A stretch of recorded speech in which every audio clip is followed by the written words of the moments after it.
Amen? Ano po?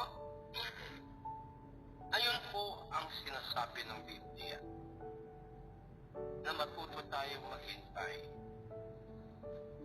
Hindi lamang ura-urada, no? Ura-urada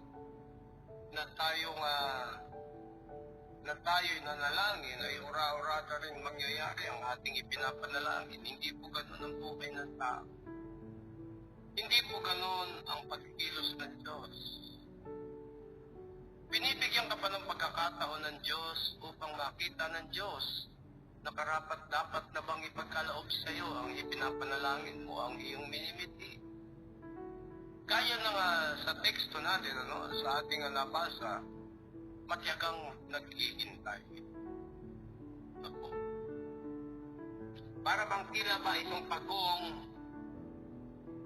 na pumasok siya